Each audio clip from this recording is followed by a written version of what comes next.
First half, you, but in the end, losing to those two second half goals.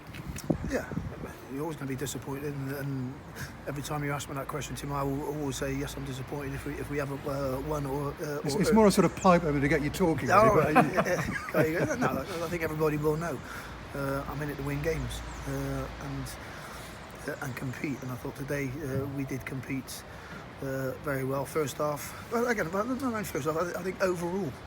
I think if you have a look at the quality that they've got as a football club, if you have a look at their team sheet, they've got good players, and we've nullified them two opportunities in the game that I think weren't even earned, to be honest. I think the first one, we've got to have better craft in our defending, put the ball out, for the worst case, put the ball out for a throw-in, not give them a corner, which is always going to be an opportunity for them to put the ball with quality in your box. And then they've got the Ryan's back post. He's a threat in both boxes.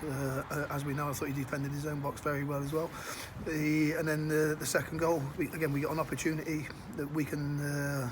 We've got a semi-long throw that we can put the ball into the box, and we don't. We take the option of laying it short and dollying across into the box, and it's something that we worked on through the week. As in, we knew they had 6'3" centre back, 6'5" centre back, and a goalkeeper that's active and will come and get involved and catch it. So we didn't want balls floated into the box. We wanted balls like we did in the first half with Chris Misley when he got in behind them and rammed it and slammed it across the box. You think that's when we needed that extra man up front. But within that, and I'll take that on board. The easy thing to say is, if we'd had two up front, we might have caused them more problems. The difficulty with that is 0-0 at half time. I thought we had a very good foothold in the game, and we were nullifying a very good team to no chances. And we had a few opportunities that we could have broke, and then we had a few chances that could have been a penalty. I think if we hadn't been playing against Charlton today, we might have got that penalty. So then the sacrifice of staying in the game, keeping our shape, and looking a threat on the counter. Not something I like to do at home, but something that I think to get the confidence, or to keep the confidence in the team was needed. Because then the argument is, if you start with two up top and you go behind, where do you go? You can't suddenly then go, well, I'll take one off, because you think, well, you're not trying to get anything out of the game. So the remit was today, right, stay in the game until an hour, then play two up front and cause them problems.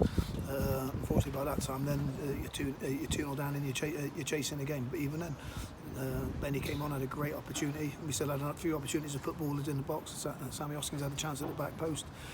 So no, there's positives to take out of it. I think we, to a large majority, I think we nullified their threats. But still work in progress. Work in progress. I've got to pick you up on what you said a couple of minutes ago. You might have got a penalty had you not been playing Charlton today. I'm maybe paraphrasing what you said, but what did you mean by that?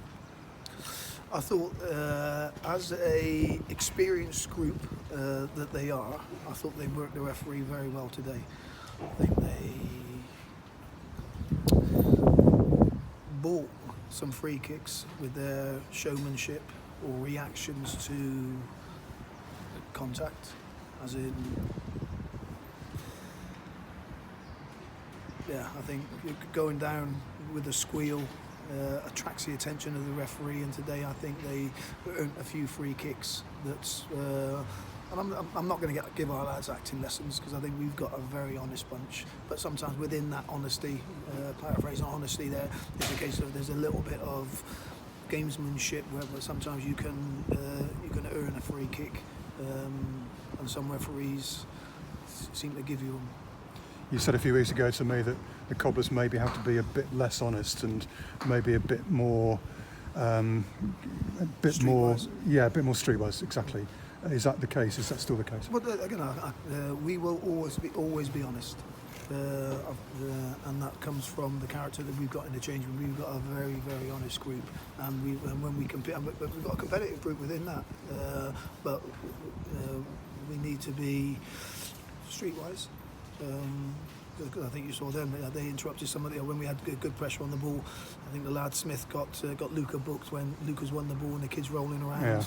And you're thinking he had nothing more than a twisted sock.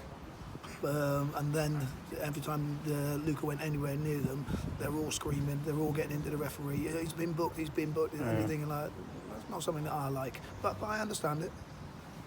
It isn't the first time we've had that here this season, though, kids. With Hull, George Honeyman, etc., doing a similar thing on the way to a 2-0 win. It's frustrating, but what can you do about it? Is it a question of the referees being a bit more streetwise themselves?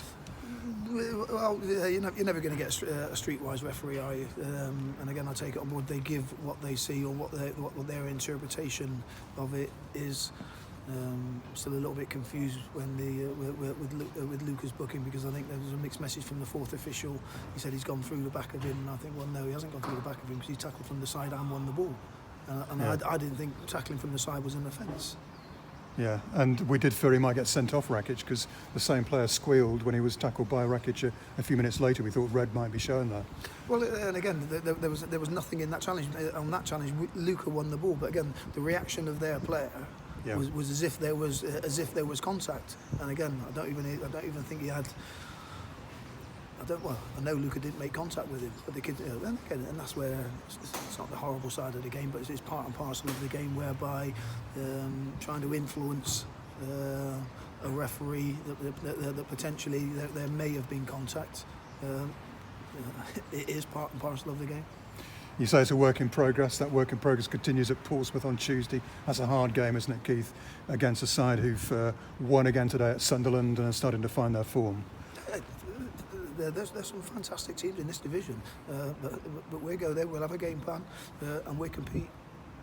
And Michael Harriman said a few minutes ago that, OK, you're losing games, but you're staying competitive. You're not getting beaten off the pitch. Today was a classic case of you staying in the match until right at the end. You were still pressing on, looking for a way back deep into stoppage time. Yeah, definitely. We will never stop competing, and